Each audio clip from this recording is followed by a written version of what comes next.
ज़िंदगी में ना कोशिश कीजिएगा कि कभी भी ऐसे बंदे से आप पंगा ना लें जो अल्लाह के करम पे चल रहा हो, जिसके ऊपर खुदा का ख़ास करम होता है, जो अल्लाह वाला होता है, जिसको अपने मामलात अल्लाह के ऊपर छोड़ने आते हों, जो अपने तमाम मामलात खुदा के सुपुर्द कर देता हो।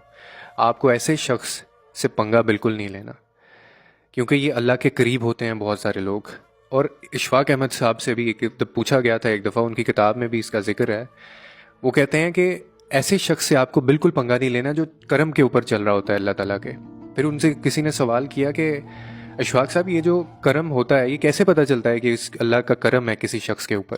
तो आगे से आपने फरमाया कि इसका तो कोई फार्मूला नहीं है कि अल्लाह का करम किन लोगों के ऊपर होता है या कौन लोग करम वाले होते हैं, लेकिन हाँ, मैंने जो मुशाहिदा किया है वो कहते हैं कि मैं वो आपके सामने रख देता हूँ यानी मैंने जिस जिस को भी देखा है जो करम वाला था, जिसको मैंने करम वाला पाया, उनकी मैं कुछ निशानियां आपको बता देता हूँ। ऐसे लोगों से आपने कभी पंगा नहीं लेना, ऐसे लोगों को कभी आपने तंग नहीं करना, बिला वजह उनको तकलीफ अजियत नहीं देनी आपने, क्योंकि इनका डायरेक्ट अल्लाह के साथ ताल्लुक होता है।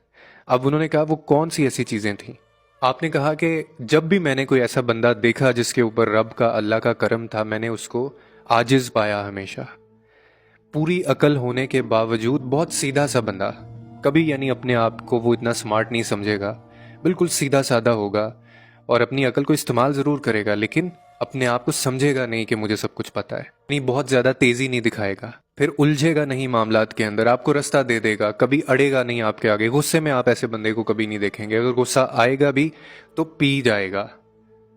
ऐसे लोगों पे अल्लाह का करम होता है। फिर कहने लगे कि इखलास वाला होगा, गलती को मान लेगा, कभी अपनी बात पे अड़ेगा नहीं, मुखलिस आपको होगा, हमेशा रिश्ते निभाने वाला होगा, झूठ नहीं बोलता होगा, हमेशा सरेंडर करने पे यकीन रखता होगा, अना का मसला कभी नहीं बनाएगा।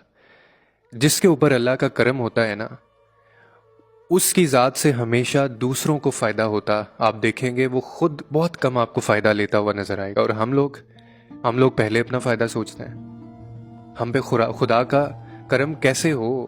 हम वो जो प्रोटोकॉल्स हैं, हम जो रिक्वायरमेंट्स हैं, वो पूरी नहीं कर रहे। फिर वो कहते हैं कि ये हो ही नहीं सकता कि आपकी ज़ात से किसी को फ़ायदा हो रहा हो और अल्लाह ताला आपको नुकसान कर दे।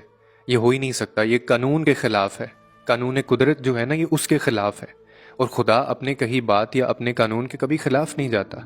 ऐसे लोगों के ऊपर खुदा का करम होता है, और ऐसे लोगों से आपको डरना चाहिए, क्योंकि ऐसे लोगों के वकील जो होते हैं ना, वो लोग नहीं होते, खुदा खुद होता है। इशफाक साहब कहते हैं कि मैंने करम वाला जो बंदा होता है ना, मैंने उसको हमेशा एहसान करते देखा है।